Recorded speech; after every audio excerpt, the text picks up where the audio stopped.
Welcome to the Rose City, Rip City, Stumptown, and Bridgetown. Welcome to the second My Real Portland, the podcast. I'm My Real Portland host, Joseph Lyons, and I'm so grateful you've tuned in.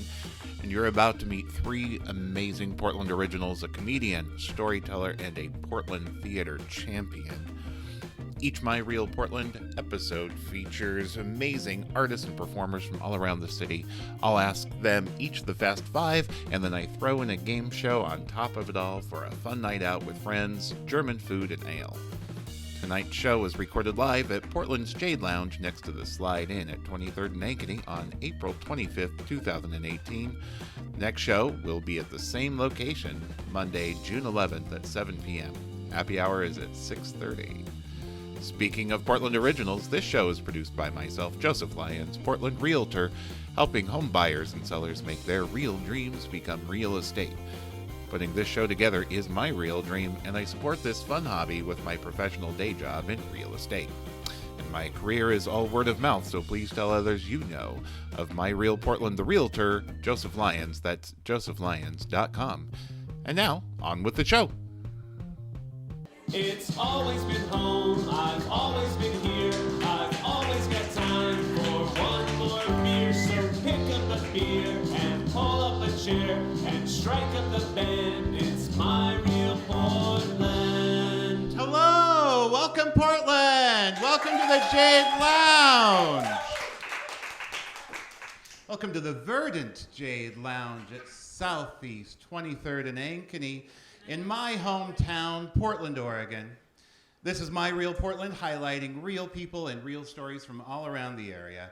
I'm your host, Joseph Lyons, and I've got a great show lined up for you this evening, including a Portland theater legend, actress, singer, songwriter, activist, historian, and a true original, Melinda Pittman. And recently featured in her storytelling debut, and nevertheless she persisted, at the Mission Theater last month, the dynamic and radiant Denise Pena. And from Bridgetown Comedy Festival in Portlandia to Seattle Sketchfest and Salt Lake City Comedy Carnival, a hero of Portland's comedy scene both on and off stage, comedian Whitney Streed. So tonight is my second podcast. The first one was so much fun, we've decided to make this a monthly event, skipping next month, but the next one's going to be June 11th on a Monday, and then following that, we're going to be on every second Tuesday here from the late Jade Lounge. Now, this podcast you'll be able to find on iTunes and Google Play and all of your favorite podcast sources, along with another set of podcasts I'll be doing, which are going to be interviews with famous people from Portland and around the environs. So we'll be doing two different things as the podcast. There's also another show within the show, the My Real Portland game show. And if you all have your little blue cards on the table, you'll enter a chance to win, to play tonight, to win a My Real Portland pint glass. We are more than just a podcast. See? The My Real Portland, the pint glass, it's an actual thing. And My Real Portland is actually started as a video series. My grandma, I discovered in 1942, moved into an apartment building, and she did this huge photo spread, but she thought that building had been torn down. And so for decades she would say, oh no, that doesn't exist anywhere around. So a couple of years ago, I found out that this apartment building is still down at First and Multnomah, right on the other side of the Rose Quarter. So I turned this into turned that idea into a video, put it on YouTube, made a little theme song, and then turned it into the theme song for the show. And then it just decided to keep making My Real Portland a whole bunch of things. So My Real Portland then started right here a month ago. I just figured out, though, 18 years ago, I started the Friends of Lone Fir Cemetery just 5 blocks from here, just right over there. And I was just telling Melinda just now, one of the first things that I did there was host a costume tour of the historic cemetery, and where I played Thomas Dwyer, the original Oregonian editor and owner, and we had a bunch of different people dressed up in costumes. That event is still going on now. It's a huge fundraiser for the Friends of Lone Fir Cemetery, so just look that up. They have tours every weekend. They're an amazing organization. Check them out. Okay, so some news from around town. The weather. How about the weather? Today, we've reached the point where we all stop complaining about how cold it is and start complaining about how hot it is. I mean, it's just a beautiful day out. Does everyone have their porch couches out in front of their... I mean, just on the way here, I swear there were 3 chairs just on the sidewalk alone. I just love this town.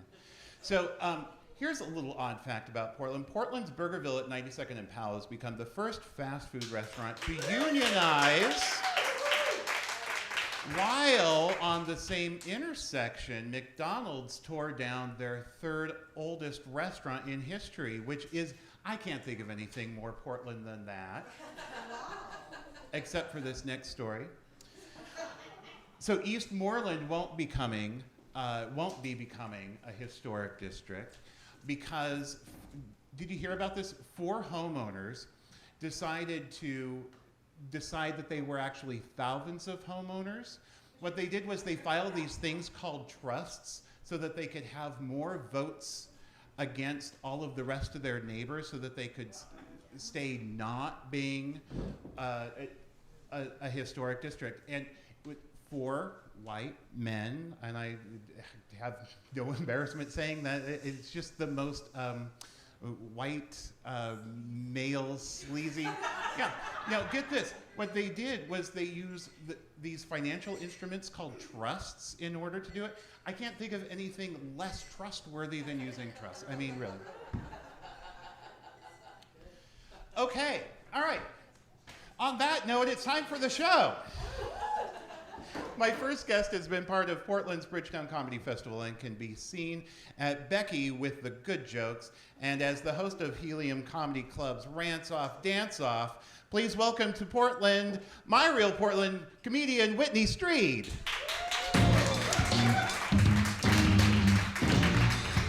Thank you so much. Thank you, everyone. Hi. How's it going? Are you woo? Really solid woo? I like some of you were like, yes, I am woo. Affirmative. Woo status face. I'm really happy to be here. Let's give it up for Joe, everyone. This is awesome. I'm so excited to be on your show. Sorry I couldn't be here last month, but I'm happy to be here today. Also, huge props to an excellent use of the word verdant. It's like, this is the most apt it's ever been. So I really like that. It's a good way to start off the show. I'm doing well. I'm very hot. I'm upset, but I'm not actually hot right now, but I just feel heat in my heart. You know, like I'm angry about it, and I'm just unprepared for it. My cat is equally mad. She's like, "Where is the air conditioning?" I'm like, "I didn't know." Why would it be necessary at this time of year? I wasn't prepared. I was totally unprepared. I feel like this is just sort of like the preview for the summer, right? Like this, like they're releasing like coming attractions, you know, like this summer. You'll be completely dehydrated, but also damp for some reason. It's Portland. I didn't think too far through that one.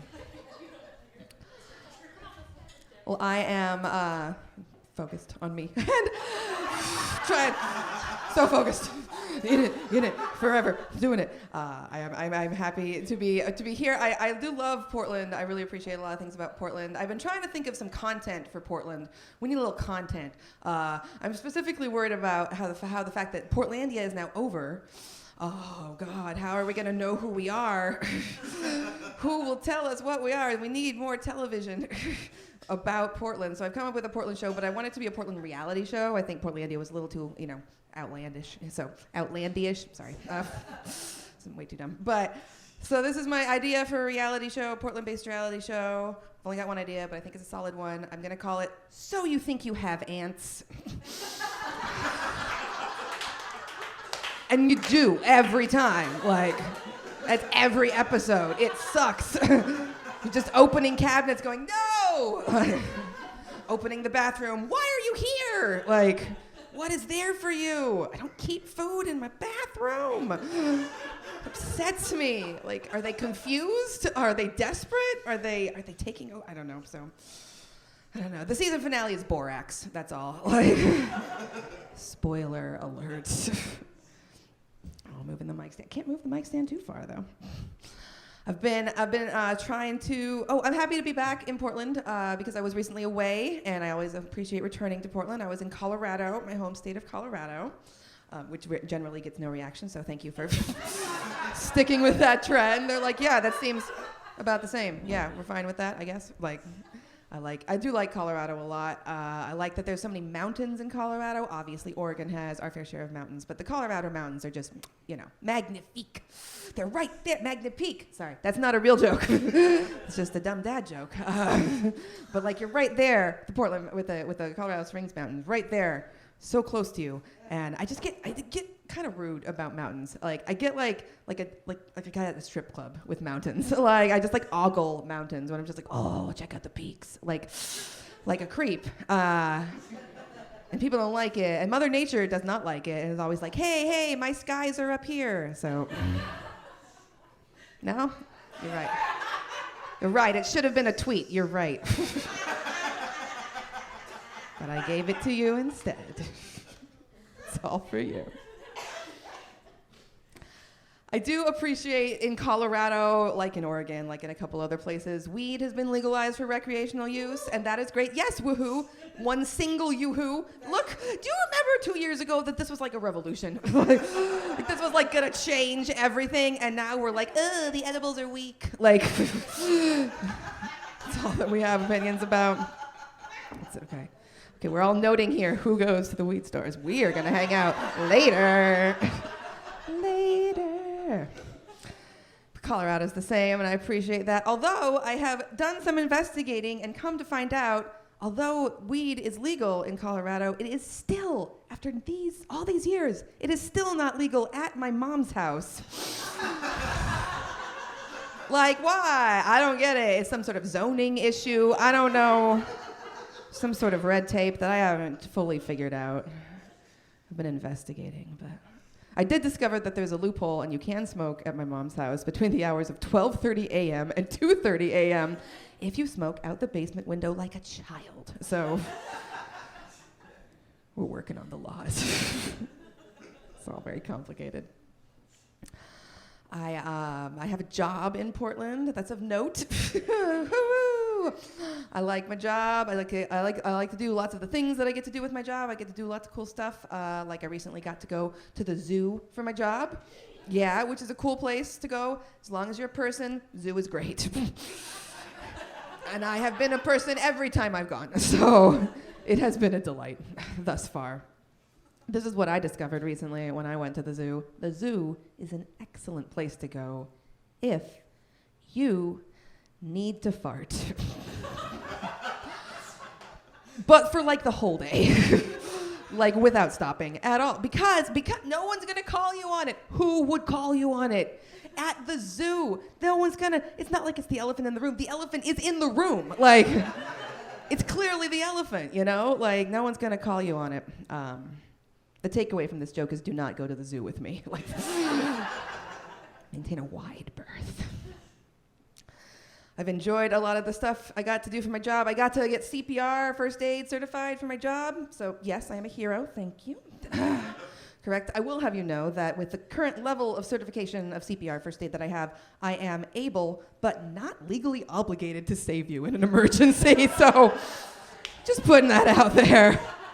Bear this in mind. Not all levels of training come with the same mandates. But this is the thing. You have to get, if you're getting CPR first aid certified, you have to redo it every 2 years or so, which is important because they think of better ways to teach you, and you got to refresh yourself, whatever. But you notice, I've taken it like 3 or 4 times now, and after a while, you notice when they start to change the curriculum, because they do occasionally change the way that they teach you things. And this is something I noticed that was not in my most recent class, that had been in my other classes before, and I was kind of glad they took it out, because it made me feel weird. This is what it was. So, when you're giving someone chest compressions, you know the it doesn't make that sound. Only the dolls make that sound, but if you're doing that, you have to do it at a certain rate, right? Or else it doesn't do any good. So you have to do it fast enough, otherwise it's not helping the person. And so for a long time, the American Red Cross felt that the best way to teach us how to do that, the best way to maintain that tempo was for, while you're giving chest compressions, to think of the song, do you know it? Stayin' Alive. The hit dance song by the Bee Gees, which is an excellent song for dancing, for singing, for karaoke. Less of an excellent song for saving a person's life. Like, I just feel like it's gonna be really creepy if the way that you remember how to do something is to like hum a disco song into someone's mouth while they're dying. I just don't feel, this is what I think that maybe the Red Cross had in mind when they were picturing how this sort of scenario would go down. Because, so like in an emergency situations, you have to delegate. This is a thing that they teach you, right? People panic, you gotta tell them what to do. That's one of your jobs. So maybe this is what the Red Cross was picturing going down. Like, so you come upon a person, you're like, oh no, an emergency situation. I must help, I must assist. So this is what you would do. You go, okay, you, call 911. You, get the AED machine. You, open Spotify. Let's do this. I'm just saying I'm glad they took it out. It was weird. It was a weird thing that they did. I've been, you know, I don't even know what to think about politics anymore. I just feel like every time I read about politics, I just want to like smash my head into various walls and things. But I'm trying to stay politically active, trying to stay politically conscious. In my life, I've identified for quite a while as an anarchist. Anybody else? No. Not so much anymore. I mean, I still believe in all the ideals and stuff, but I kind of feel like more at this point, I'm like anarchish. Like, like it's on the cusp at this point. I just, because I'll still say things like, fuck the system, but I use the post office all the time. And I am lying to myself. Fuck a few parts of the system. Doesn't have the same ring to it, so it's not a very good one. I think the most recent reason why I realized I was not as anarchist I have previously been in my life is because I've started getting really freaked out by dogs off leash. But like, why is that happening all the time now? Why are people just like, oh, he needs his freedom? And I'm like, no, he could go anywhere. Ah. And then I'm like, oh God, I'm the man. Like, I've become that person. They're like, oh, I don't know. I'm just saying put your dogs on a leash. But now I don't know. Circle that A. I don't know. I don't know how to deal with it.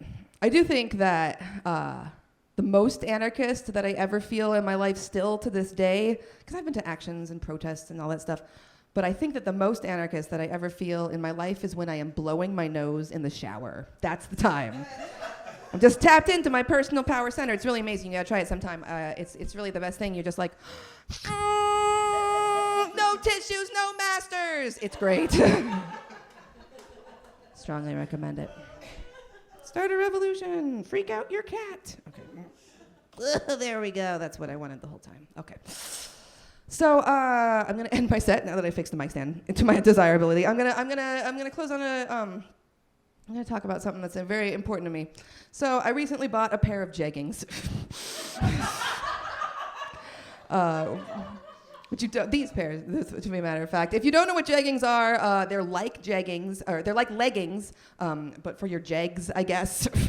I don't know exactly how you're supposed to wear them. I just put them on my legs like normal. But so I bought the jeggings, put them on, fit great, everything's fine. Took them home, went to the show, went to go put my set list in my front pocket, and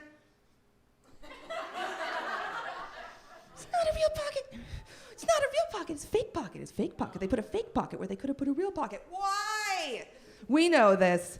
This is a room full of people who buy women's clothing, okay? Everybody here knows that there's some sort of vendetta against pockets in women's clothes. Like, people who make clothing for women are like, oh, I bet you didn't want to carry anything, ever. Why did they do this? Why is it like this? Why do they put a fake pocket, first of all? Is this fashionable? Does it look better that I can't carry anything? Why? Why is it here? I don't understand. It's like, I hate the idea that you make something that looks useful but isn't useful.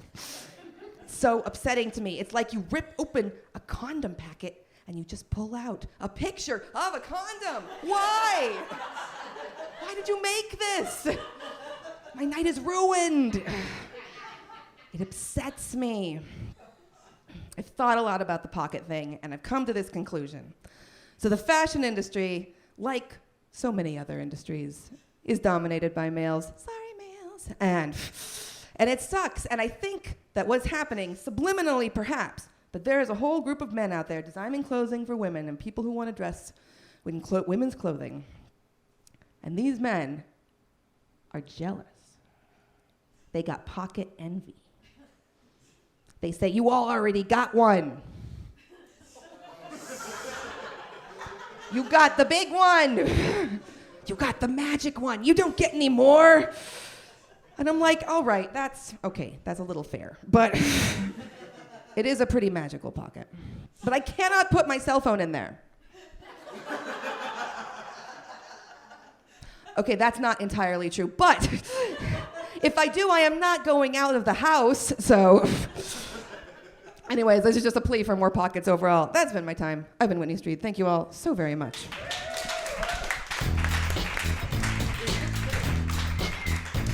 Ladies and gentlemen, Whitney Streed. Have a seat. Grab a microphone. Let's have a chat. So, Whitney, how long have you been doing comedy in Portland? Oh, so long. Almost 10 years. Almost 10 years. 9.5 years. 9 and Sounds 1.5 like the beginning years. of a movie. How many...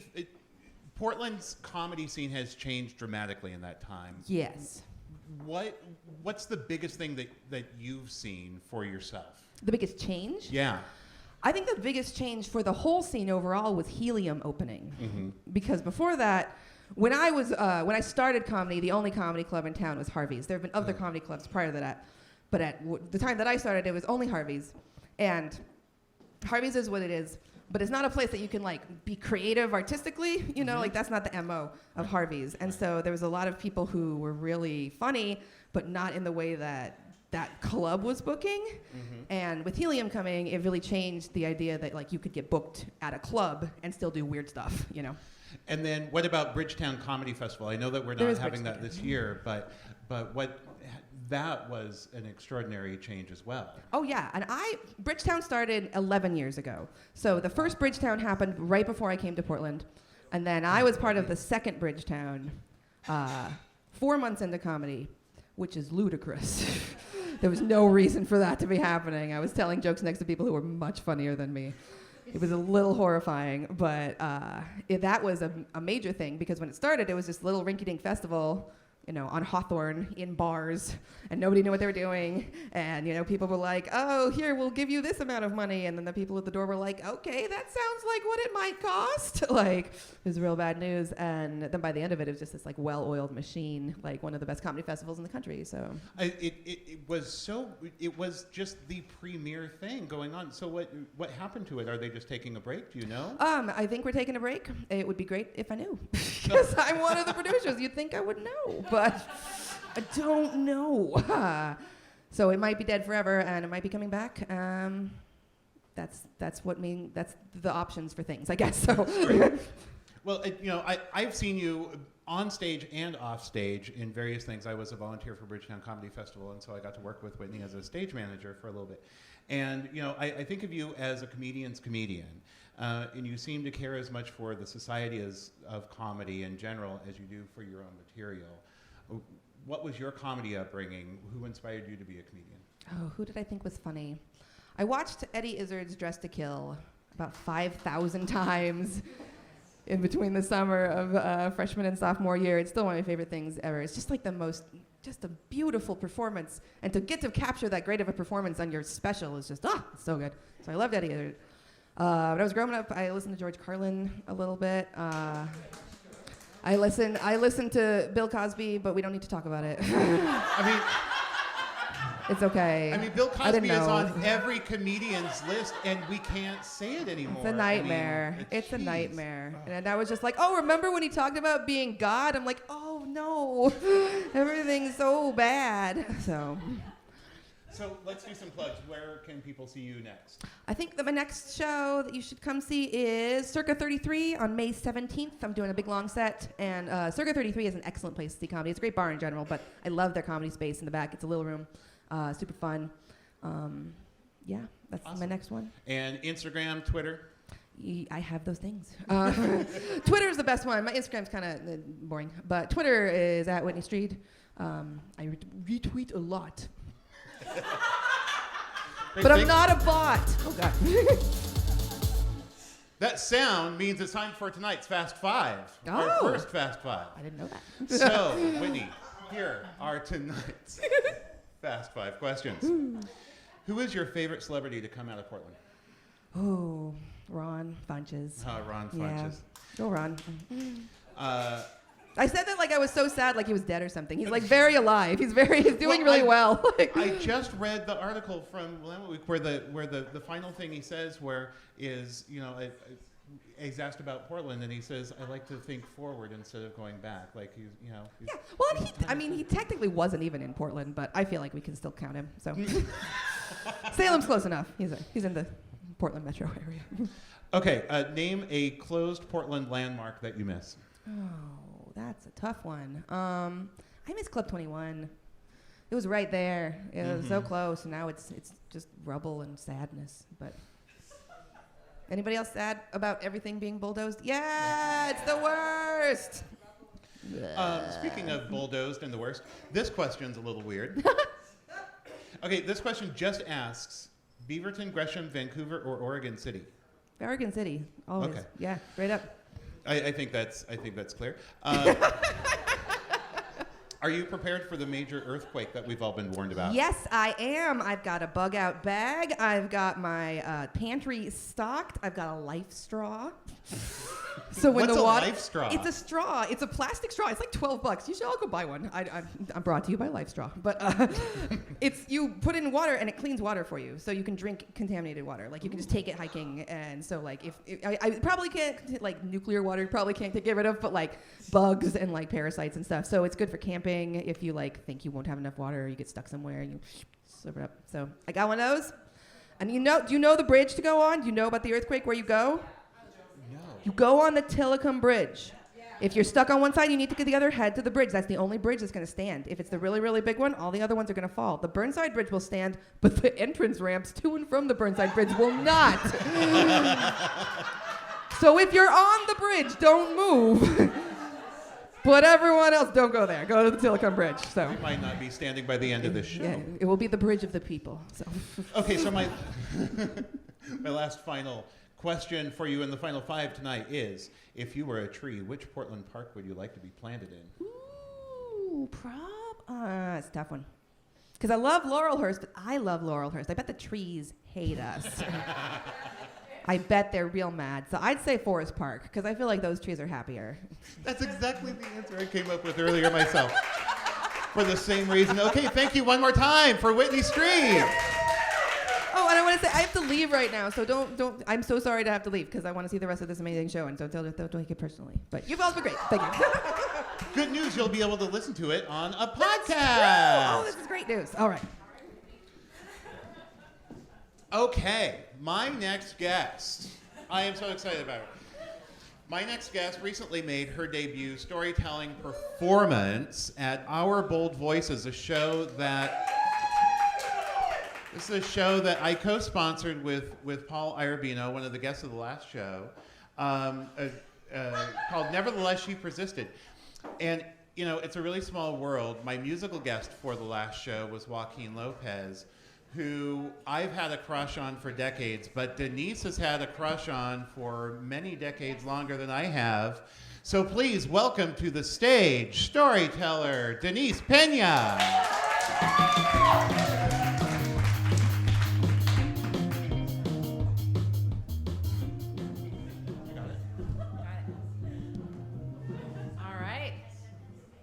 Hello, thank you everybody for having me, and to Joey. So the great thing about this is that I have some friends in the audience who I have not seen for years. So if you've been wondering what I've been doing, buckle up, you're gonna find out.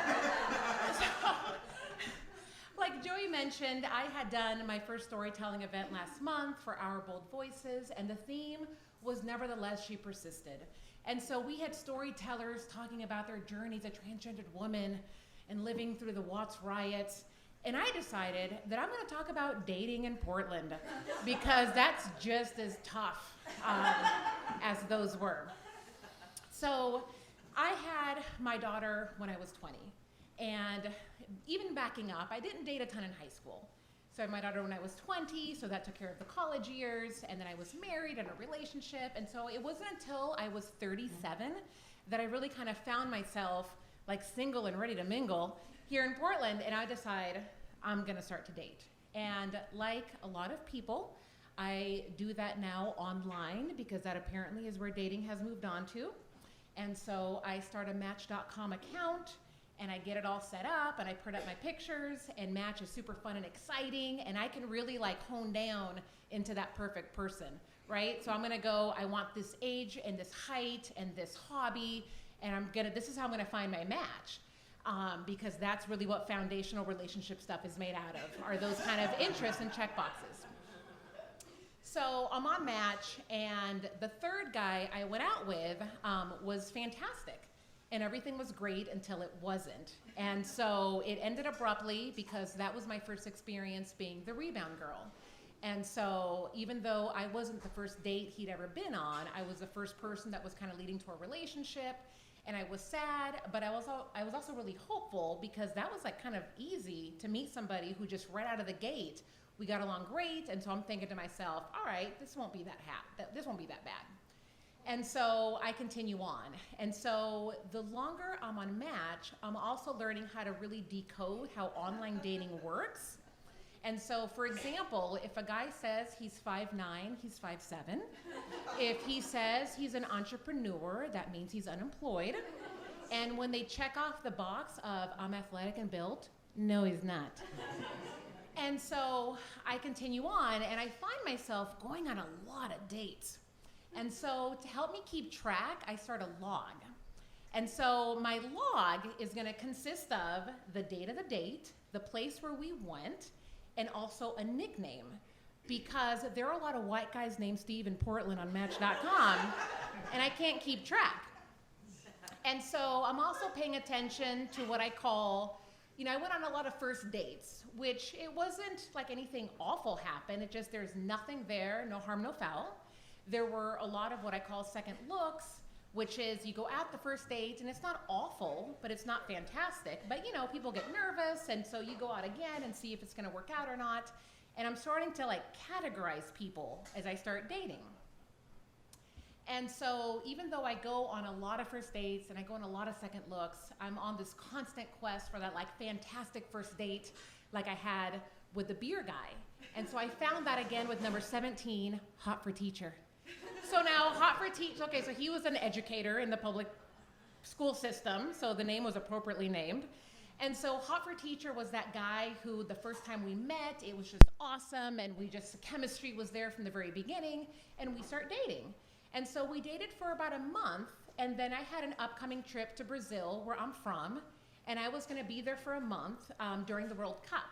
And I was gonna go visit my family, and so Hot for Teacher and I go out before I leave, and the plan is I'm gonna see him when I get back, I'm gonna bring him some gifts from Brazil, and so I go off the grid for a month, and when I come back, I learn that a month is too long to be gone in this very fast-paced world of online dating, so that was the end of Hot for Teacher.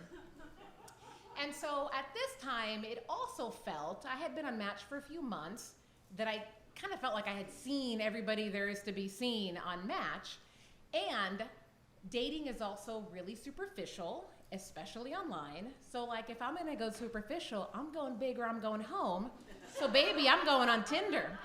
And so at that point, so what Tinder is, different than Match, Tinder is gonna be an app on your phone where you're given like a very limited amount of characters.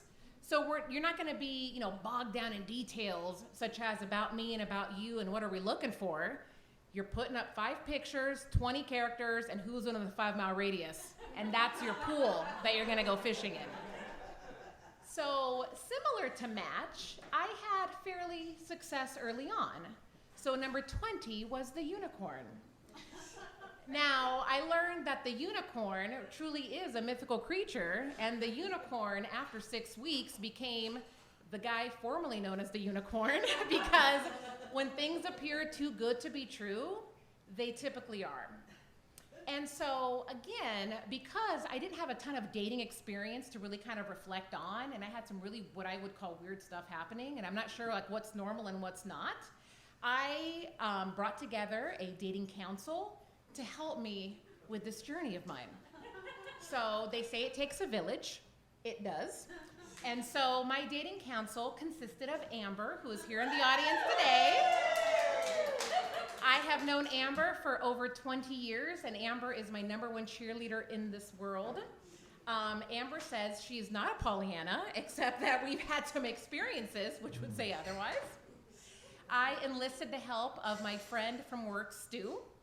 And so Stu was supposed to be the male perspective and voice into this, right? So he can tell me what the guy is thinking, except he at times was not the most helpful, because Stu's version of advice was that I should put a GoPro on my head to see what I'm doing wrong when I go out on these dates.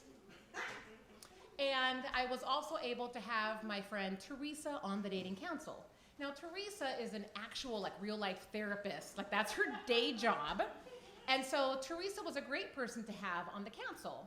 And so when I would go on these dates and I would call Teresa afterwards and kind of tell her what would happen, her feedback to me was that she didn't think I was really gamey enough for this world of dating. And so one day Teresa calls me up and Teresa says, "Go to Powell's, I have some books waiting for you that I really think will help you." So I don't ask any questions. I go to Powell's. This would be a good time to maybe mention that at the time, my job was being a parole officer. So I show up to Powell's wearing a gun on my hip and a ballistic vest that says parole officer. And I walk out with a stack of books with titles such as, "So You Want to Be a Sexy Bitch," and "Why Men Love Bitches." So I get my books, I walk out, and bitch got to work. Number 26, the naturopath. The naturopath was somebody similar to Hot for Teacher. We went out the first time, it just was going great, and I'm thinking, this is it. Not this is it like marriage, but finally, we're on the same page, we're gonna go out. And then a few weeks into dating, I am off for a week to Mexico for my dear friend Carmen's wedding. And when I come back from Mexico, I learned that 1 week is too long to be gone in the world of dating online, because with Tinder, you just swipe right on to the next person. So there went the naturopath. And during this time, I'm also getting a ton of mixed messages, right? So people are telling me that I'm trying too hard, that I should just go gay and put myself out of my misery. Maybe this is the universe telling you to date women. And then, of course, the never helpful, when you least suspect it is when you're going to find it. So just basically, stop looking. But that just doesn't really work for me. So onward I go. And so the dating council is also very supportive and encouraging. So when I would have my multiple moments of, I think I should probably stop, they're like, "No, keep going, because he's out there, Amber." And so the dating council tells me that once I hit 69 first dates, that I get my own happy hour. So challenge accepted. And so after I go out with 69 guys for at least one time, Amber gets us together and we go to Trader Vic's, which is no longer around, and I think it's because I stopped dating. And that was, in this journey of mine, date number 1, some guy from Vancouver was Trader Vic's. So we go back to where it all began. Me and Dating Council and Amber, Stu, and Therese and I are actually all together in a room where they get to give me a lot of feedback about what I'm doing. And so it really, I had taken my log that I had been kind of keeping track. And so they didn't know when they first showed up that I had converted my log into spreadsheets. And so we had raw data to really work off of. And so I had pie charts and graphs of like first dates and second looks and the guys that didn't call back. And so when you have raw data looking at you in your face, like it's a whole nother experience. And because we had the log, we also had a chance to take a trip down memory lane, right? So we talked about the crier, who was a guy that cried at the end of our second date. True story. I won't name names. There was the married guy, and so the married guy was somebody I would look at your face.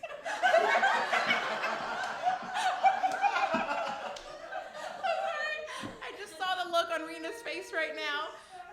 So the married guy was somebody who I went out with, and date 1 was like that awesome date that I was always seeking. But about an hour and a half into it, it turns out that he's living at home with his wife, but he's separated, and that's not going to be a problem, is it? So there was the ginger, because he was just a ginger, and I had to cross that off my list. And then, but the best one that we had a good chuckle over was Miami Heat. So now Miami Heat was somebody who, when I saw his profile, like everything said no, but it was like a train wreck that I had to come see, like how this was gonna go. So think of some club in Miami with the shirt off and pecs just, and super tan. And so I'm gonna go with Miami Heat because I have to tell like what this is gonna be like. So I go out with Miami Heat, and at the end of the date, I am in my car going home, and I get in my car and I shut the door, and there's this like really weird smell like in the car, and it's super familiar. I've smelled this before, but I can't quite put my finger on it. And I'm driving home, and I'm like, God, what is that? Like, was it the food? It's not food. And I go home, and I kind of, don't stop thinking about it, except when I wake up the next morning, the smell is still there. And I'm like, what is going on? And I call up Amber, and I'm like, well, we're trying to like problem solve this, like what's happening? And then we figure out that it was the smell of self-tanner, and Miami Heat had kind of like gotten into my pores, and I couldn't quite like get it out. Ew, yes. That is correct. Ew. But on I go. And so, there were a few times where I'm kind of like, should I keep going? And this really doesn't seem like it's going very well. But again, I have the counsel telling me, and I'm also somebody who's typically very goal-oriented, and it's driving me nuts that I can't make this work. And I am now on the heel of my 40th birthday. So, and this is like a big, it's one of those milestone kind of birthdays. And my friends are like, are you gonna have a big party? Which I don't really want to, because for me and where I'm at is that this is the decade as I enter my 40 years that I am most likely gonna be alone, especially when I have data to back me up that I'm probably not gonna make this work. And so I feel kind of like I have to get comfortable with this idea of I might actually be alone, like this might not actually work out. And me getting comfortable with this concept makes other people really uncomfortable. So when I say that, and I don't think I'm being super dramatic, it's just very, as a matter of fact, like, this might not work, like this might actually be me for the next however long. I get a lot of, oh, don't say that, and of course you will, and when you least expect it, that's when you're gonna find it. But for me, Hawaii, just going to Hawaii in itself was this kind of bucket list. Like I'd never gone, and why am I gonna have to wait for somebody else to go there with? So I decide to book a trip to Hawaii for my 40th birthday. Like that's what I'm gonna do. And my children were a little bit concerned. I have 2 children. They are now 15 and 21. And when I break it to my daughter and my son that I'm gonna go to Hawaii by myself for a week, my daughter comes to me, and after I tell them, and she's like, Mom, are you okay? This has a very eat, pray, love quality feel to it. And she's really like thinking I'm gonna go off the edge. So I reassure her that I'm gonna come home, I'm not gonna end up in Bali, like I'll be back. So I book a trip to Hawaii. And so the one thing I should mention, what happened right before Hawaii, which may have had an impact on my decision, is that I met number 71 and who I call Little Ian. So now Little Ian was a Brit, and Little Ian, we started dating for a few weeks, and then he was going out of the country for vacation. And we kept in contact while he was gone, and so when he came back, we resumed dating. And now, Little Ian also, when he got back, was having some stuff happening at work. And Little Ian also started following me on Instagram.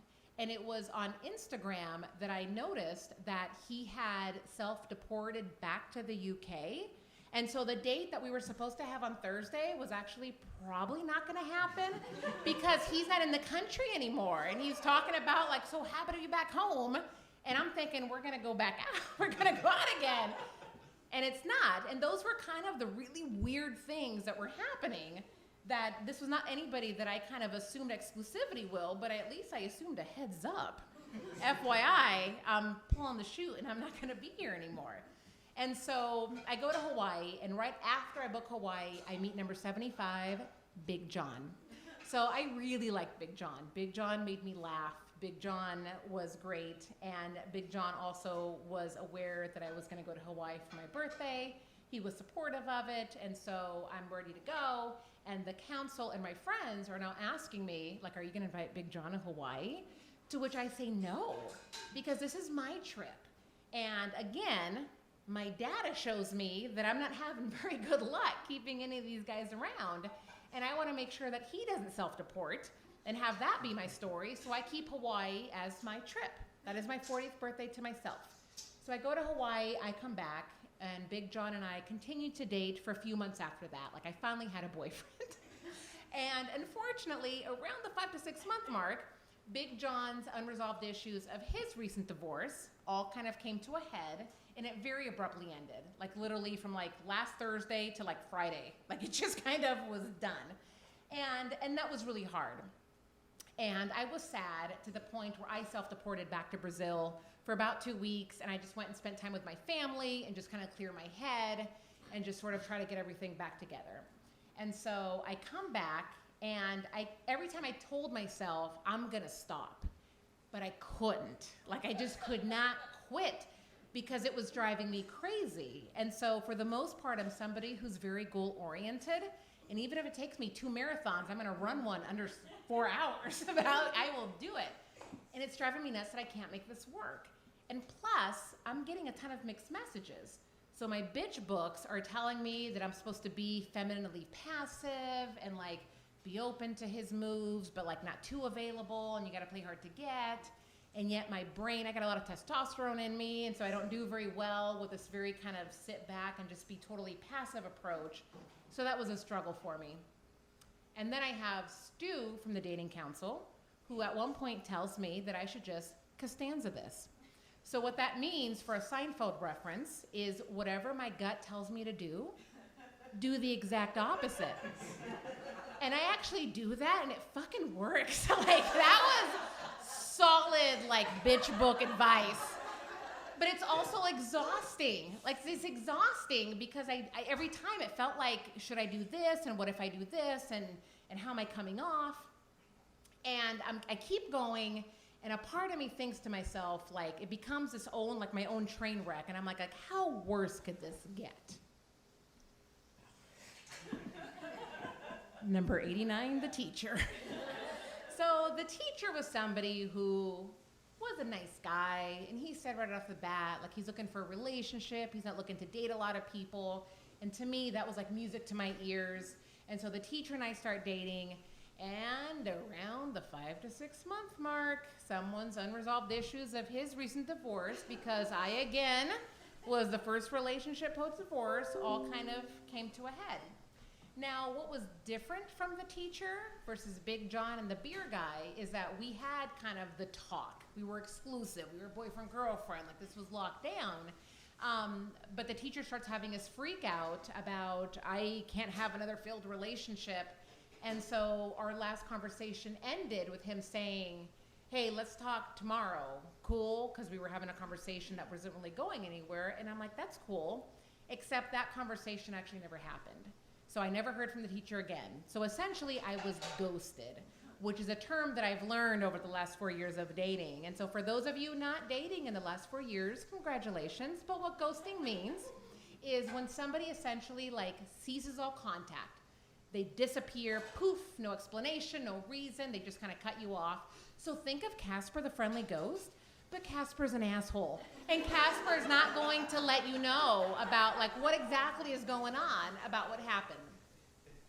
So the teacher happened, and at this point, because I had been through a lot over the last few years, I'm thinking to myself, like, whatever, like it didn't even kind of impact me, because one of the jokes that I had was that I was dead inside.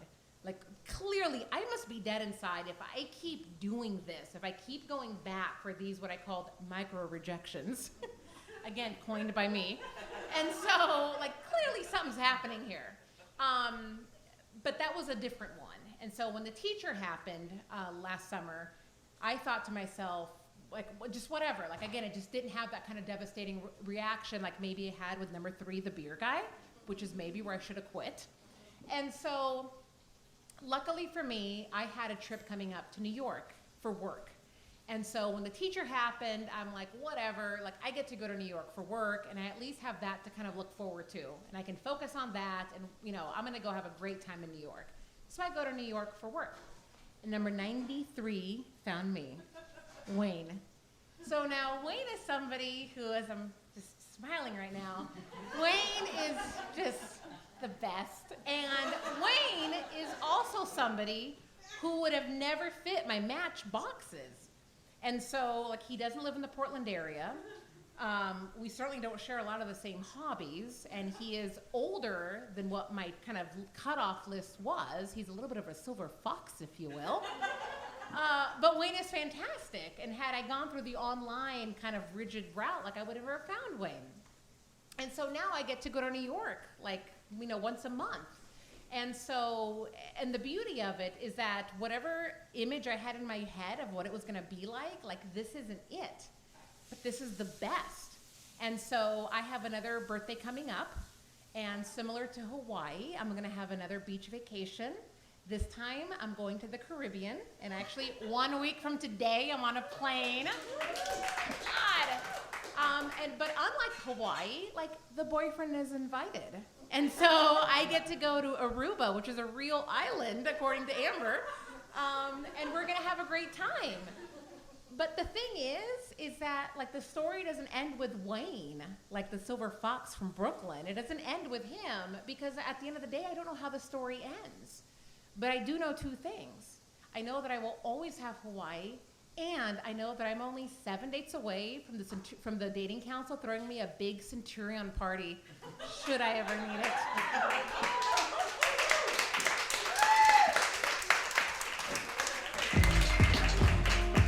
Ladies and gentlemen, once again for Denise Pena.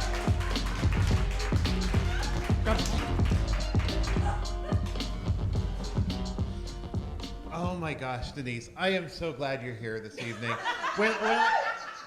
Honestly, so when I saw this story the first time, I not only do I have to see it again, but others need to hear it as well. It's a tall tale, really, to be here. So at my last show, I asked for some advice for first dates. And I got some great advice from people. They suggested pinball was great, waterfront park. Do you have a go-to place for dating in Portland? I have several first dates. I'm a big fan of the Victoria Bar. Where is that? Over on North, kind of Mississippi, Albina area. Okay. But because importantly, it's got great lighting. And it's all about the dark mood lighting. Yeah. Actually, so don't look like you. The green is not doing any of us any favors tonight. Yeah. So Victoria Bar, for sure. I've had a couple dates there. Yeah. But it's a special place every time. So from what you've learned, can you give us any advice for dating in Portland? I haven't dated in 12 years. Hopefully I never will have to again. What do I need to know for the next time I go out? If I do. Get a Sorry, thick Lynn. skin. Get a very thick skin. And the other thing I would say is that Portland's very kind of like cool, laid-back attitude translates into dating. And so don't expect a lot of like go-getters. That was not my experience. And I have data to back that up. Go-getters. Oh, I love that. Okay, this question is going to be a little serious. Okay. As manager of the Multnomah County Department of Community Justice's Crime Victim Services Unit, you received the Joe Keegan's Award for Victim Services in Probation and Parole. And you are the driving force behind CaseCompanion.org, a web portal that helps crime victims follow offenders and access support services. Can you tell us more about Case Companion? Yes. It is not a dating website. If it was, it would suck. Oh, that's terrible. So what Case Companion is really focusing on victims' rights post-conviction and giving them easily accessible information about their case, about their offender, which you would think would be common sense, that if you were a crime victim, you could find out about what happened to you. But the reality is that for crime victims, that's not going to be the case. And so it's one kind of centralized location, like a one-stop shopping, where all the notifications you have to do, you can do it all from one place. That's just fantastic. And this is just right now in Multnomah County, but it's going to become a national project? Statewide. So we just had our second executive board meeting this morning. And so the goal is that we're going to continue to refine the issues here in Multnomah County, because it is limited to Multnomah County conviction cases. But the goal is that it's going to go and be available for victims statewide. This is just extraordinary, and there's something fascinating about your story, and the whole spectrum that you've seen of dating and relationships from the best and trying to build some of the best to some of the most tragic, I would assume. It just that is correct. I just think the world of you. Do you have any other storytelling events, any other events coming up, or anything that you're working on?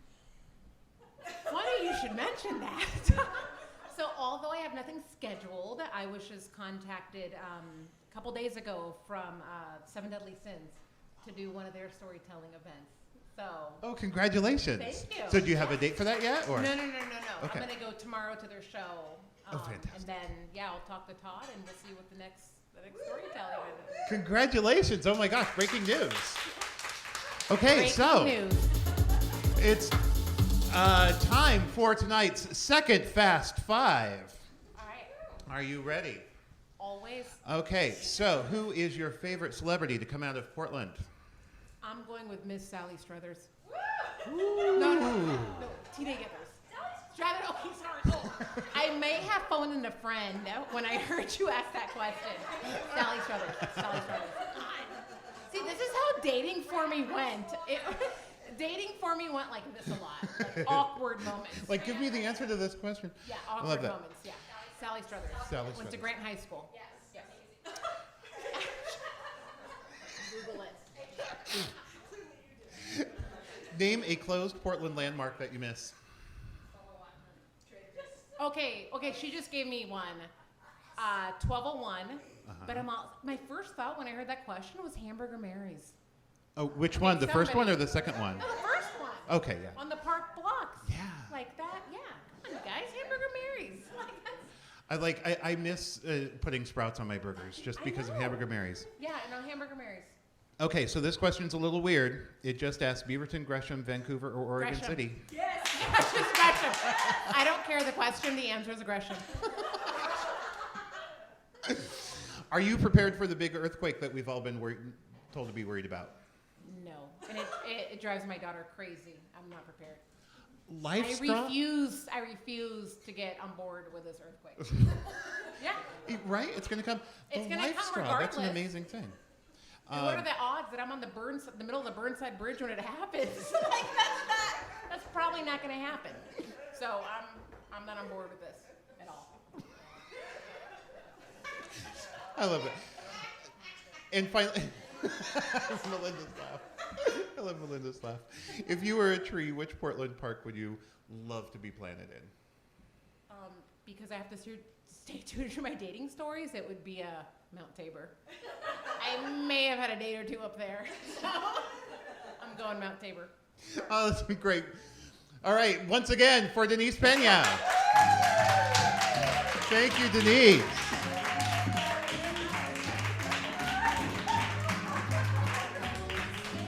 Okay. My Real Portland is brought to you by me, Joseph Lyons, Realtor with Cooper Realty. I help home buyers and sellers across the Portland metro area make their real dreams become real estate. Learn more about me at josephlyons.com. Now, how many of you have your blue cards filled out? Because we are about to play a game. I will call Amber up to the stage to play.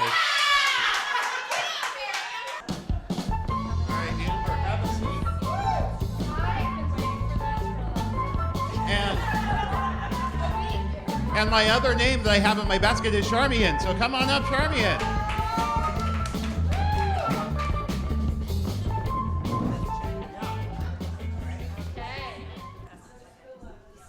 I've got 5 questions for both of you. Okay. When you think you know the answer, you're going to buzz in by calling out your name, so I'll know that you rang in first. So let's give it a shot. These are all movie related. Now, the winner of tonight's game, do you know what you're going to win? Pint glass. The My Real Portland, the pint glass. Right, we That's need right. one. We don't have enough of those. Okay, so here's your test question. You know what you're going to do? You're going to call out your name. The Goonies was filmed in what Oregon City? Amber. Amber, I heard. Sit back. That would be Astoria, please. That would Astoria, be Oregon. Astoria, that is correct. But that was just a test question. So Charmian, you can still work on remembering your name. I can remember my name. You can work on remembering your name. Okay. Okay.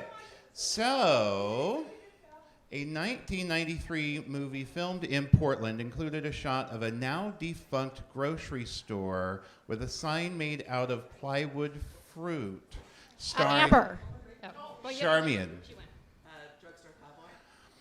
Oh, I'm so sorry. I was gonna Amber. say, my own private Idaho. Oh my gosh, no. No. Oh, is it? Oh, is it? What's that? No. Oh, is it Point Break? We have an answer from the audience? No. Oh my gosh. Okay, I'm going to stop asking for other questions Okay, give because us you another. just gave away give us my. a hint. Give us a hint. You just gave away my. Okay. Oh, is it Body of Evidence? It is Body of Evidence. Madonna. Okay. So here's the extra point for that question though, and either of you can ring in. What was the name of the grocery store? That would be Oh, porno. you just gave it away. Okay. Okay, I have to think of another answer to it for my last question here now. Okay, so in the movie The Hunted, Max appears to be going over what bridge? Charmian. Charmian! St. John's Bridge. No! Amber. Yeah. I will say the Hawthorne Bridge. That is correct. You have 1 point on the board. Okay, question 3. He's the voice of my personal hero, Bugs Bunny, and a graduate of Lincoln High School. What's his name? Charmian. Charmian. Is it Mel Blanc? No. That's pronounced the French way. It's Mel Blanc. She gets it. Well, point for each of you. I love it. Okay, now we all know that Jeff Bridges is the dude in The Big Lebowski. What graduate of David Douglas High School played Amber. played the stranger Amber? Yeah. It's the cowboy. Oh no! Sam Elliott. It is Sam Elliott. Oh my gosh, you just pulled that out. Oh, I did. Huge. Number 1 fan. Okay. This question is going to test your short-term memory. In 1989, a heist movie features Burt Reynolds breaking into Oaks roller rink. What's the name of the movie?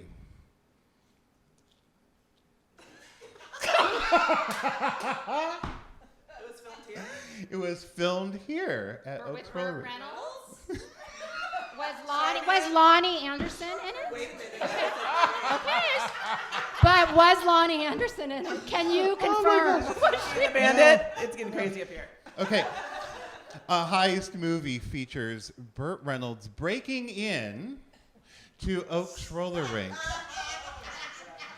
You said your name. You're on it. Oh my gosh.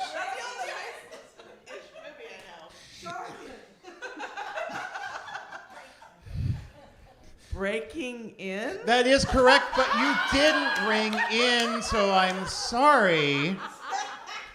Amber, with 2 points, is the winner.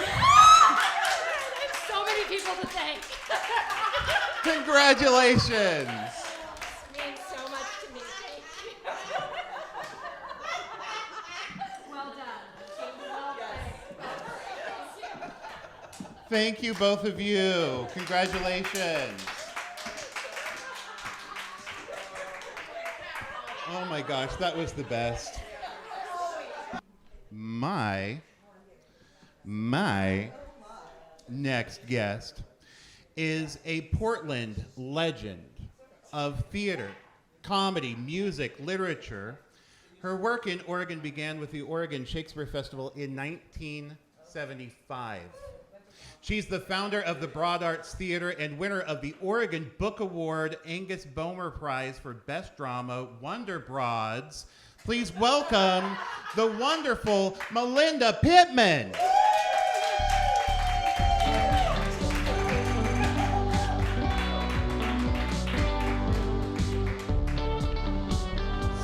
I have to stand up for a minute because I didn't quite realize that this is going to be such a great stand-up show. I mean, this was hysterically funny, you know? Yeah. And so I have to stand up because I know that since Whitney had to leave, but I know you've all been waiting for this. So I'm gonna give you the cue. Ready? Staying alive, staying alive, staying alive, staying alive. What do you do with the boobs when they're the... Do they exhale for Mine you? just I'm get not in the sure way. about this. I just have to say too that this is an amazing thing for me because I'm having generational flashbacks. Like I've never had problems like that.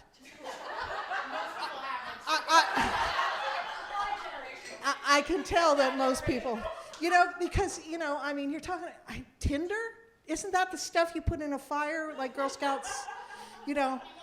Okay, so it is true, Joseph. It is true that I actually had a real job in 1976, an adult job, because I was born in 1953, back when men were men and women were girls.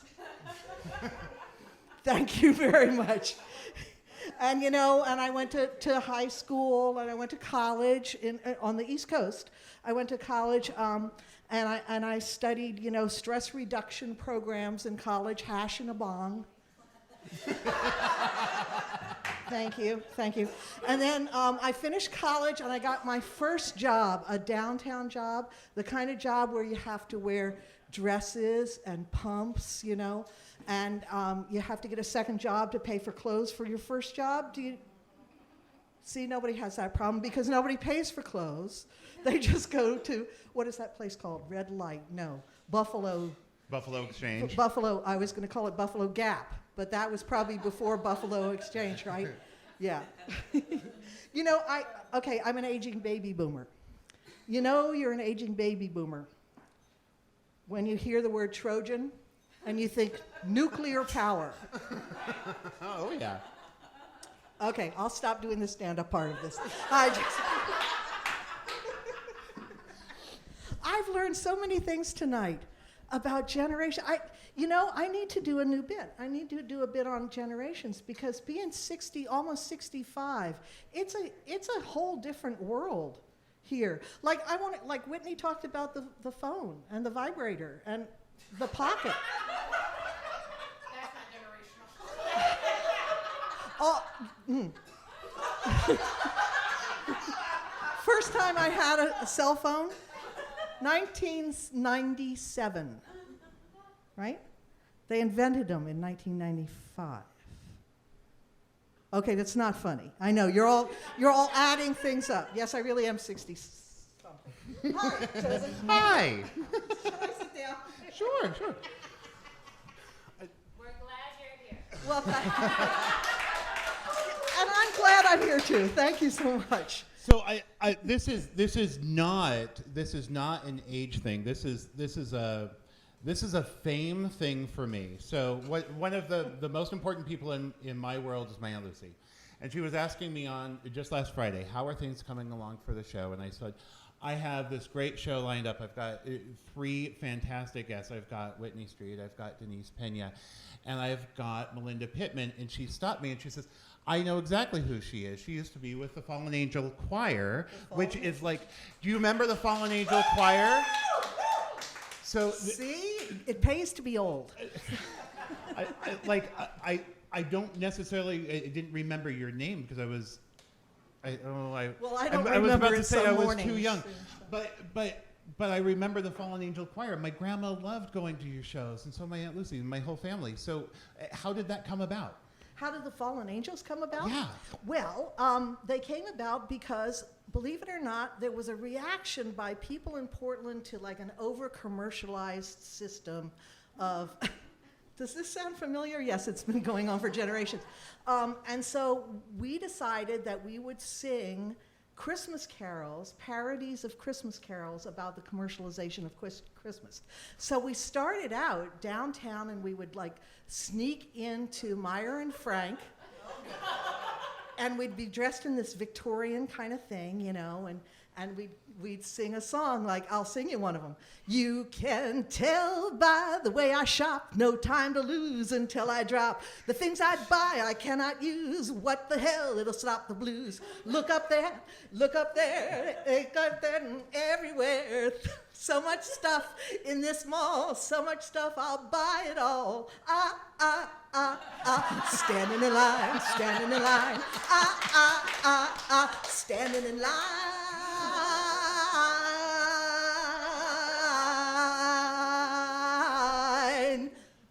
Da da da da da da. Da da da da da da. Da da da da da da. Oh my gosh, that's great. So we started singing these commercial, you know, songs about the commercialization of Christmas, and we would sing on street corners, Saturday markets, stuff like that, and then it got popular, and And it ran for 11 years? 15. Oh, 15. Oh my No, gosh. wait, 25. Sorry, Oh, 25. wow. I did my This math. is what happens when 25 years. But people Jeez. forgive you when you're, yeah, 25 years, yeah. In fact, our closing season was the 26th season, and it was called It's a Wrap, and that was, thank you, and that was in 1995. So we started doing shows at the Scottish Rites Temple, which is across from where ART is now, which is a 600-seat Sun theater, and then we started writing full-length shows about what was going on. So one year, there was all this stuff in the tabloids about alien invasions of the UFOs and stuff, and so we did Abducted by Aliens. There was one year that was the one about coffee, Wake Up and Smell the Coffee, and that one was, me and Kate Finn did this thing where she was Juan Valdez, and I was Mrs. Olson, yeah. and Juan Valdez said, "Oh, you're so hot." And Mrs. Olson says, "Wait, Juan, I have to insert my filter." No. Aren't you glad you're just listening to this show? So we started touring. We started touring the state and then the West Coast. And then everybody else wanted to retire because they all had kids, which is totally understandable. They kept missing Christmas and the holiday season with their kids. So they wanted to retire. I didn't. So I started a new theater called Broad Arts Theater, and that was in 1995. Is that right? Yes. and the first show I did was called Paradise Flossed, because this is such a generational thing that you guys have been talking about. Paradise Flossed was about a baby boomer arriving at the gates of paradise. And Erato, the goddess, was the guardian, and she said, now what makes you think you're going to get into paradise? What have baby boomers actually done? And so the whole show was about justifying baby boomers, which we didn't succeed at doing terrifically, but... No, your voting block is Yes. doing really well for our nation right now. Yeah. You know, and it totally surprises me because I didn't know anybody that was conservative from the time I went to high school. I mean, in high school was the first Earth Day. My high school was involved in the first. Yes, I am that old.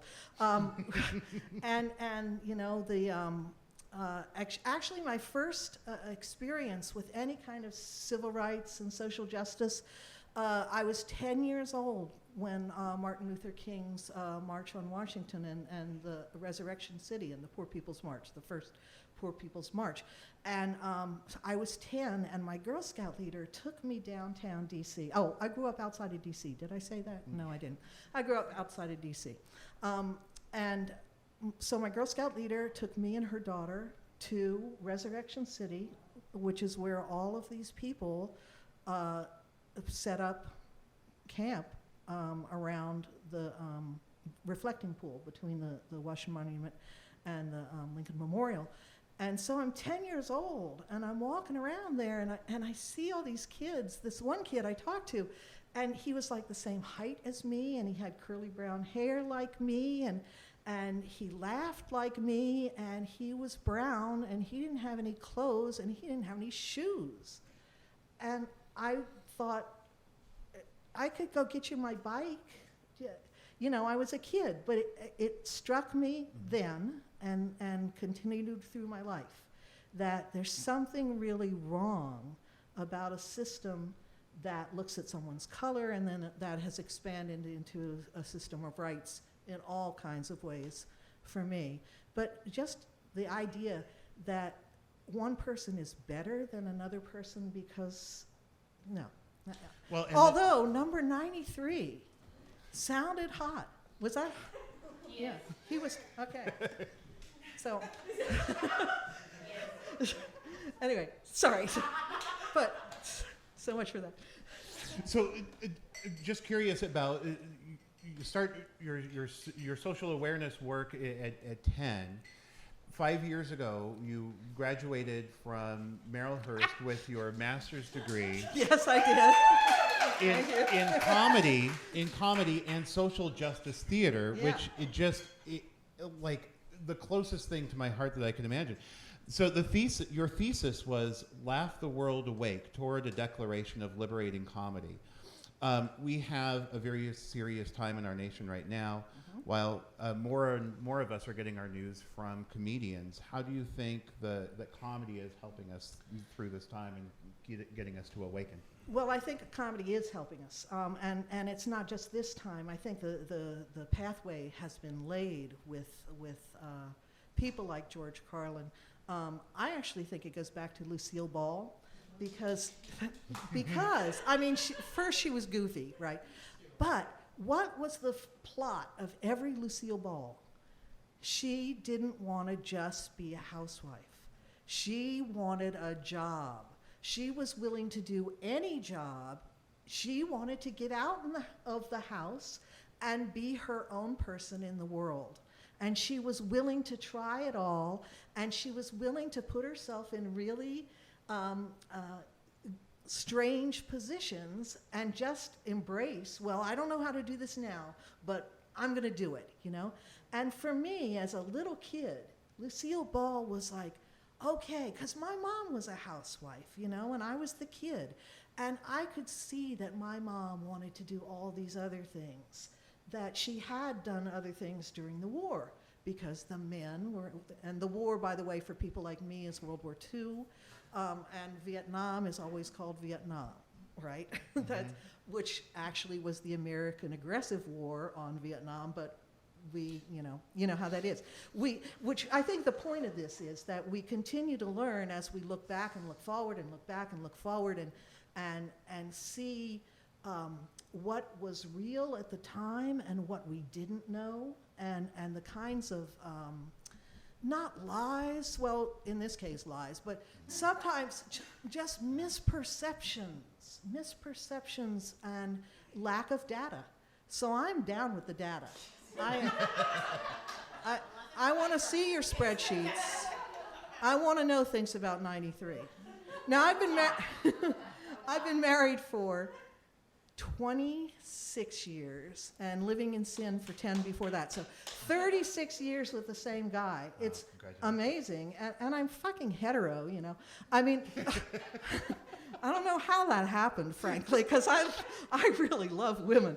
But, you know, that was a thing. Well, I know how that happened. Here I am gabbling away.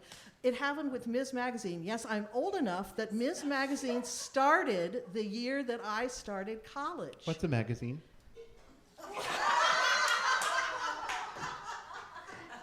Oh, I'm just mean. Listen, my husband, Joe, who's a stand-up comic, which is really fun. So Joe and I just discovered, like less than a month ago, that that little thing with the microphone, looks like a microphone on your phone, you can actually ask it stuff.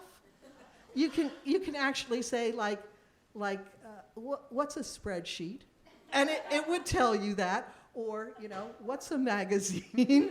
Or anything, like, take me to the Jade Lounge.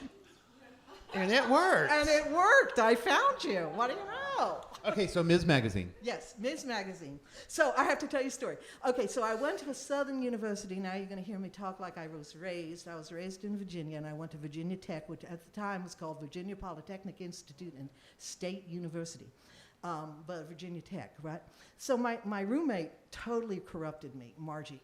And we would smoke dope and we would drink, and it was great. And we still lived in a dorm that you had to leave the door open if you had a male guest. And male guests had to, sign in.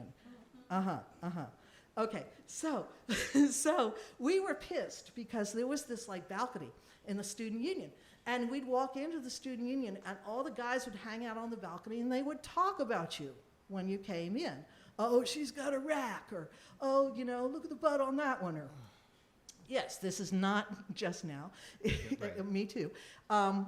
So Margie and I got really stoned one night, and see, because in Oregon it's legal. Is it retroactively legal? That's why. Well, now it is. Sure.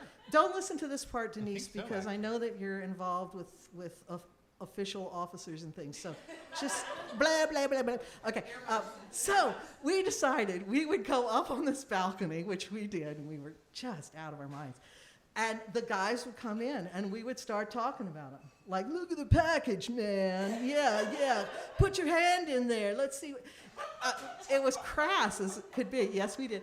But and they were pissed. They were 90% pissed, but the 10% that wasn't pissed came up and talked to us. We had a great time, and we started talking about sexism. That is the first time I can ever remember talking to males about sexism and what sexism on just that casual level is like.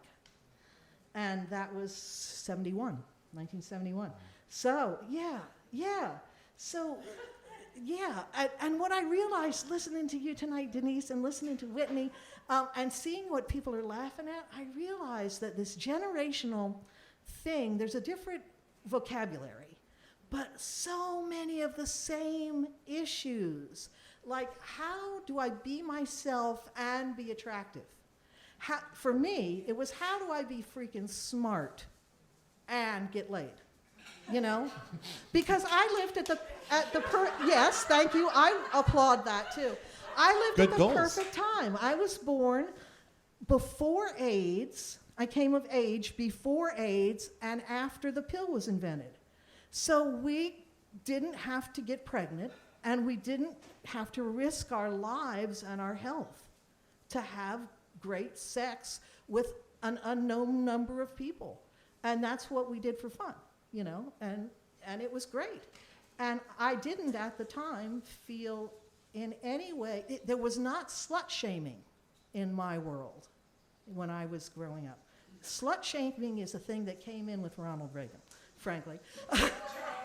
Yeah, you know, I mean, there's been slut shaming before, but actually as an acceptable reaction, you know, and this would-be kleptomaniac that we have, whatever. Anyway, ask me a question, Joseph. Well, my next question actually is kind of generational, but it involves my grandma. So my grandma in the 1950s, she was a waitress at a nightclub at 162nd and Southeast Stark, and it was called Jack and Jill's. And this was a nightclub, and it was on the outside of Portland, so like Portland police wouldn't come out there, and like things could happen. So there was gambling in the back rooms and all this kind of stuff. And all of the women dressed up as Vegas showgirls. And one of my grandma's friends from this time, her name was Opal, and she became just this really close friend of the family. And when I started going into theater, Opal sat me down at my grandma's dining room table, and she said, "Now, Joe, you need to know something about Portland audiences. I have toured all over this nation doing burlesque and getting naked for all the guys. Portlanders sit on their hands and they're bad audiences. Do you think that's true?" Or was she pulling my leg? Was she just trying to get me to project more? Yes. Well, or was she trying to get me to get naked? I don't know. Did it work? No. You know, I think it's hard for me to say that it's a Portland thing. I actually do think, what do I think? My experience touring, because I've toured the country, you know, not every small town in every place, but it seems to me that there's a very significant religious divide, and people who consider themselves to be religious in their outside life will not clap for things that they think push the envelope a little too much. Mm-hmm. People who have, my words now, broader perspective of life in general will. So I have had plenty of audiences that totally sit on their Salem. Let me tell you, you do not want to do sex jokes in Salem. You just don't, especially if you're fat. To be fat and to talk about enjoying sex, no, did not work. Did not work at all. Wow. So I don't know if it's urban, rural. I don't know if it's religious upbringing. I don't know if it's the company that you're with. So we did a lot of corporate shows. So I don't know why these corporations, they would hire us to go and berate them at their holiday dinner parties at, you know, Shenanigans and places like that. Yeah, oh shit, Shenanigans. Oh shit, Shenanigans. Or what's the top of the bank tower, the Atwaters, is that what it, yeah. I mean, we got hired by Pacific, what is it, what's the lumber company? Weyerhaeuser? The one with Pacific in it. Here's a question for you. Now, say your name if you know the answer, Jade. Cascade Pacific? Is that anyway, you know, here's the president, and they're all like demeaning, and they're all like kowtowing to it. And so I'm telling some joke, some sex joke, and he kind of blurts out the punchline, and I said, "Well, isn't that just like a man? He like comes too soon."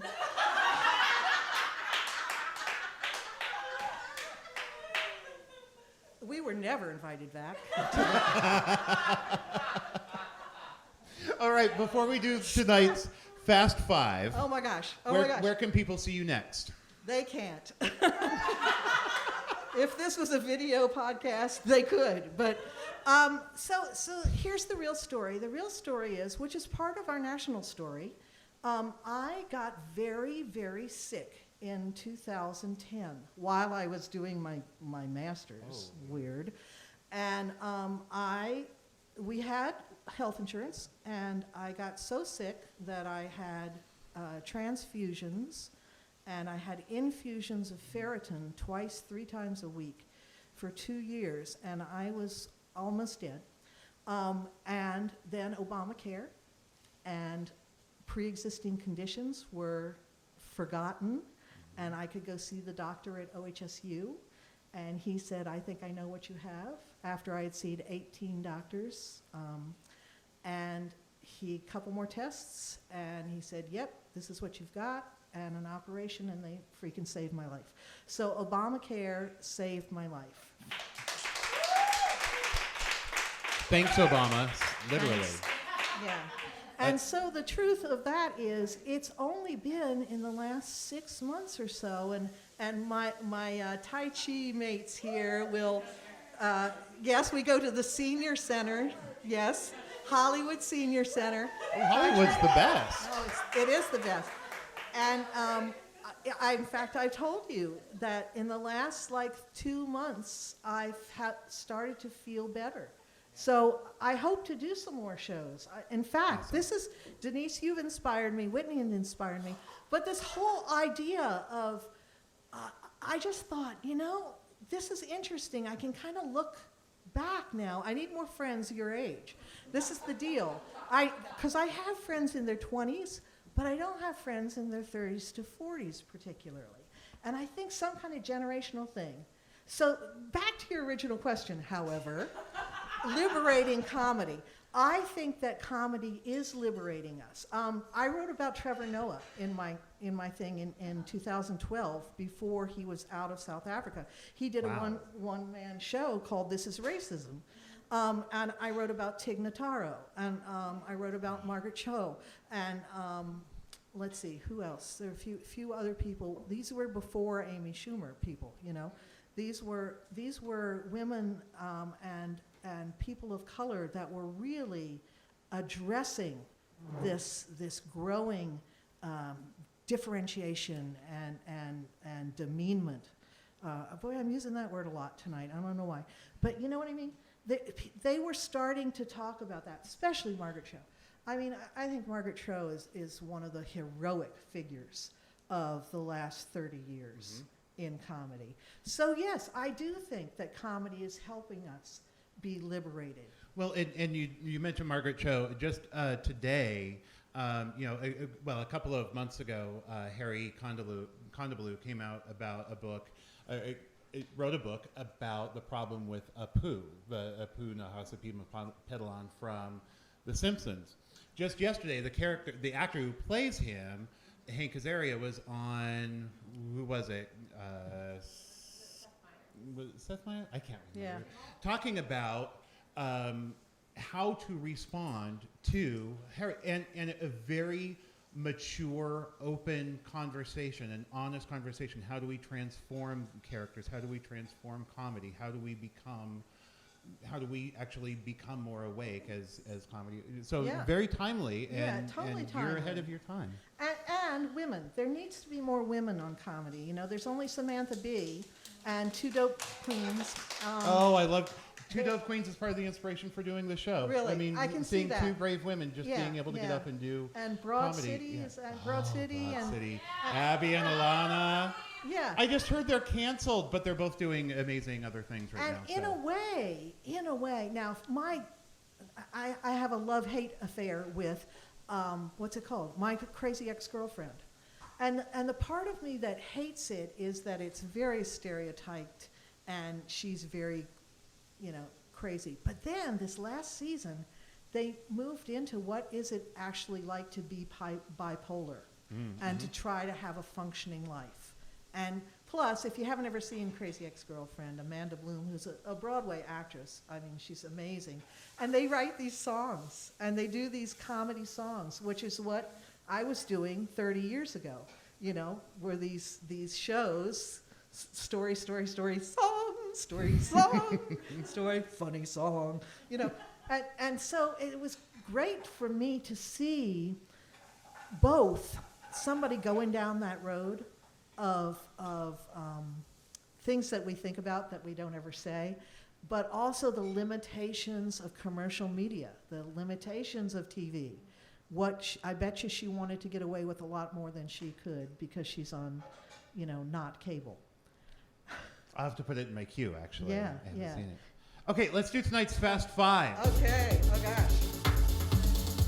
Woohoo! Okay, that's to the sound of tonight's Fast Five. This is our final Fast Five. Who is your favorite celebrity to come out of Portland?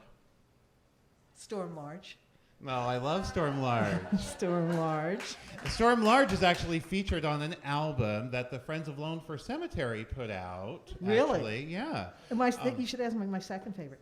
What's that? You should ask me my second favorite. Who's your second favorite? Joseph Lyons. Oh, you're a cheeseball. I love it. Name a closed Portland landmark that you miss. Well, I liked Hamburger Mary's, but I think I'm going to go to the VQ, Veritable Quandary. Oh, yeah.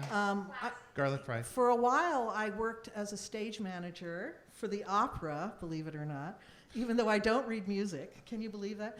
And we would go to the VQ every night and get totally soused with all the supers.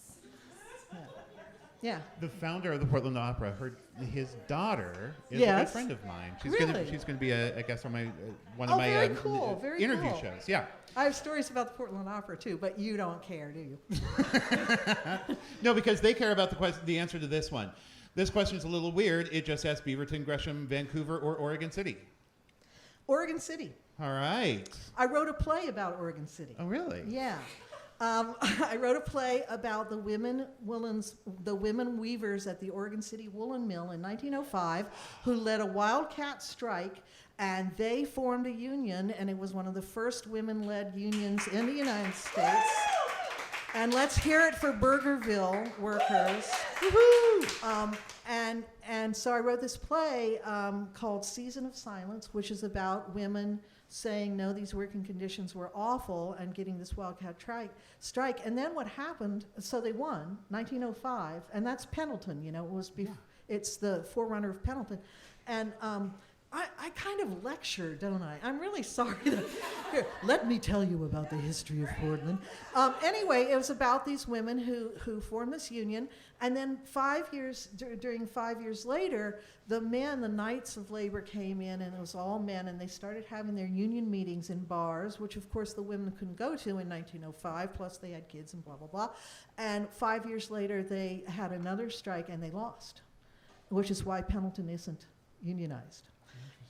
So it's a very telling story about solidarity and about ignoring the voices of the people who are actually doing the work and being co-opted. So, boy, this really got serious. Well, no. Co-opted. There is a damn serious word. I wish I could have been on your date. I want to go on a date with you. All right, can I be 94? And you've always been interested in women anyhow. That's right. Your husband might be. Because I just think women are fascinating, frankly. And we can talk about phones and where we can put them, apparently, in our purses. Okay, That's but what I about meant. this? Yes. Are you prepared for the next earthquake? I have. I have 2 gallons of water in my basement that have been there for at least 15 years. Tasty. Sorry, Amber. I even came to one of those workshops at the Hollywood Senior Center. Okay, and if you were a tree, which Portland park would you like to be planted in? St. Francis Park. Oh. St. Francis Church, 12th between Stark and Burnside, was the second oldest church west of the Mississippi, and the Sisters of Holy Name were the teachers there, and there was a park. There is a park. The park now is half Section 8 low-income housing, but there is still a park there, and it was built by the parishioners for the people of the community. And it's still a lovely, peaceful, wonderful, absolutely non-commercial place to go and meditate and to just be and to be thrilled with with the basis of love. You know, back to that religious thing I was thinking, it's more about dogma and less about love. So I think when people have open hearts to love, they laugh at all kinds of jokes because they see the ridiculousness that we're all involved in, right? And I think when people are so clamped down to what they have to do in order to be perceived as a good person, then they don't allow themselves the freedom to experience the whole of the world. That's what I think. Phenomenal. Just phenomenal. Okay, now you've agreed to join us for a couple of numbers tonight? I did. Awesome. And the numbers are 70. All right, keep talking for a moment, Joseph.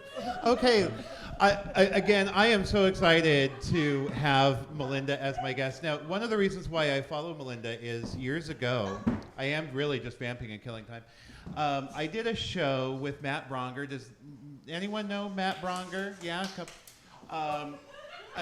It was a show called Turn Loose the Voices. The director of it was this guy named Will Weigler.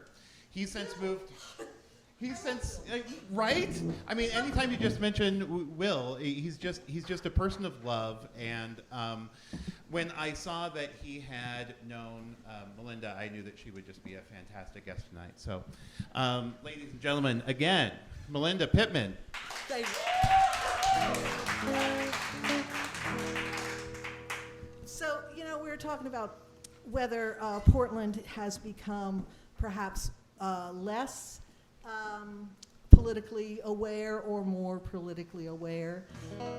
So this is 1995. I wrote this song, and Smokey, this is for you.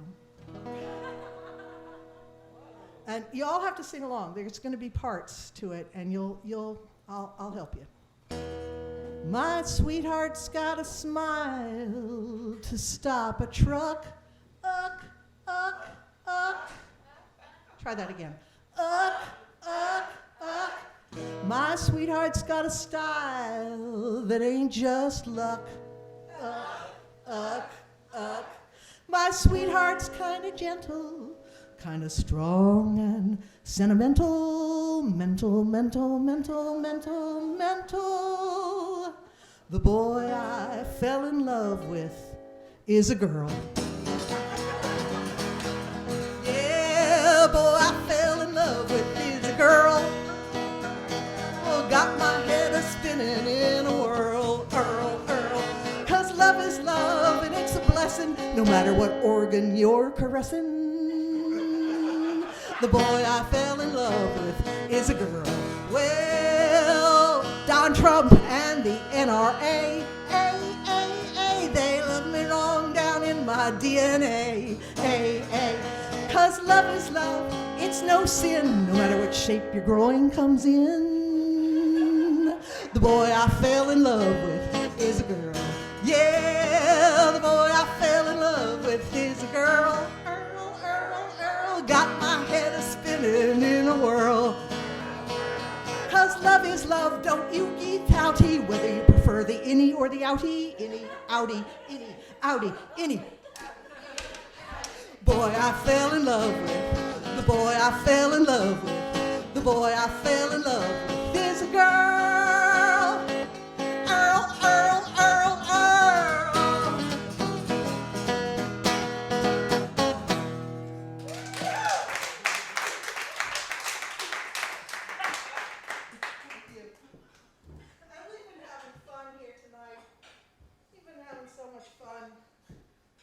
I snuck on my phone, and I got some news, and I wasn't going to tell you guys this, but I am going to tell you this on the news. Barbie is dead. Yes, Miss Barbie doll was found dead today in her Malibu dream house. She was 59. Her body was discovered by ex-husband Ken, naked in her Pepto-Bismol pink dune buggy. Apparently, life as a perennial adolescent in a body like Dolly Parton on steroids was just too much for the little vinyl woman. One report said that she died of severe mental strain for trying to maintain 500 million copies of herself and still be nice to everybody. Another report, however, said that Barbie died of female problems. She was having trouble parallel parking and she couldn't get credit. Yes. Yes. Ms. Barbie doll was born in 1959, buxom, blonde, and mute, the perfect woman. I'll wait for more on that one. In 1963, she underwent her first surgery, which left her fuller figured, but hollow. 1968, Barbie moved to Malibu and began using cocaine heavily, which she sucks up her legs, having no facial orifices. Thank you very much. He has obviously looked at the Barbie doll. 1985, Barbie underwent her second surgery, this time giving her nipples and a crack in her butt, causing erections to G.I. Joe dolls throughout the world. This just in, Barbie is actually 60,000 years old. Yes. Sophisticated radiocarbon dating of her vinyl has proven that Barbie is actually the Neolithic goddess Astarte, seen pictured here. Astarte. Barbie.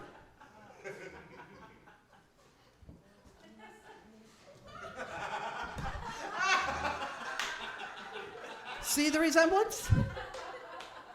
When contacted for comment, close personal friend Tyler Henry, is that his name? Never mind. When contacted for comment, personal friend Shirley MacLaine said, I knew Barbie in Atlantis. I knew she was no dumb blonde, but I had no idea that she was the goddess of all creation. Yes, the world mourns today the death of Barbie, cultural icon, goddess, or little vinyl woman. Designer casket sold separately.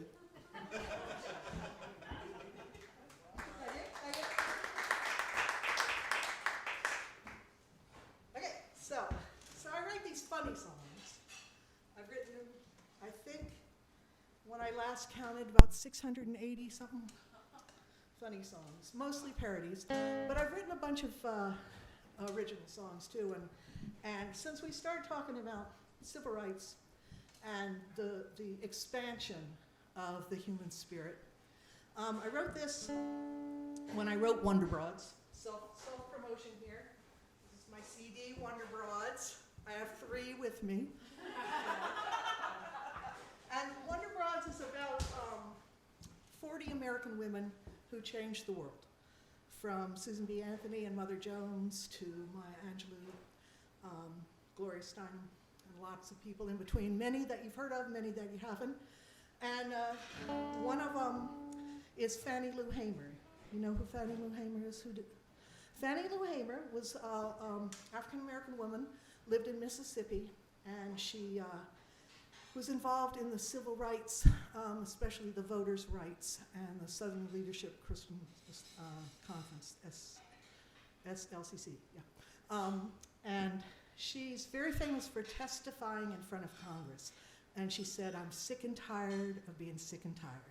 So now you know who Fannie Lou Hamer is. She also said in that same speech, we are all in this together, which is where Obama got that. We are all in this together. Whether you've got a PhD or a DD or no D, we are all in this together. Whether you're from Morehouse or from no house, we are all in this together.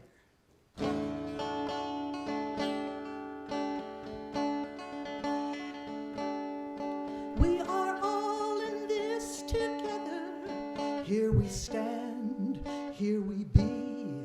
We are all in this together in our journey to live free and to stand up for our dignity and stand up for our souls. We are all in this together. Here we stand, here we hold. The question is not when will we be given human rights.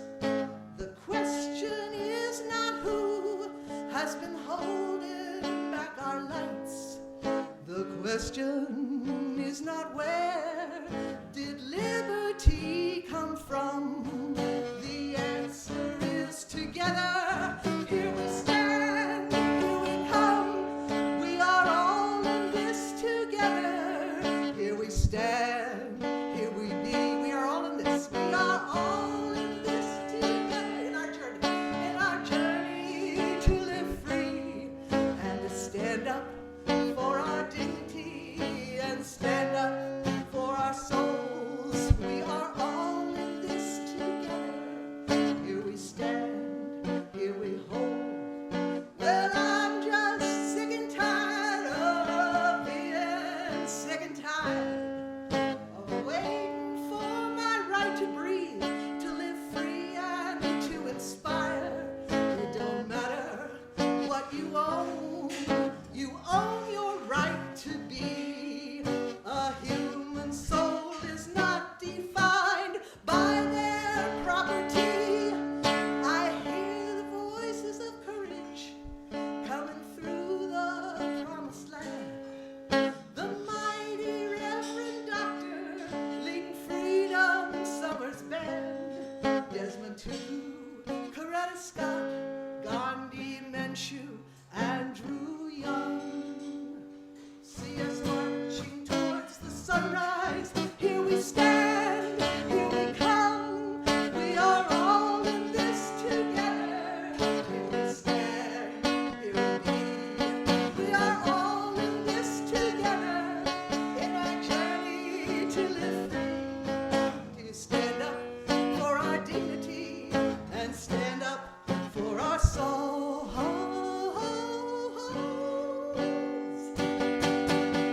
We are all in this together. Here we stand, here we hold.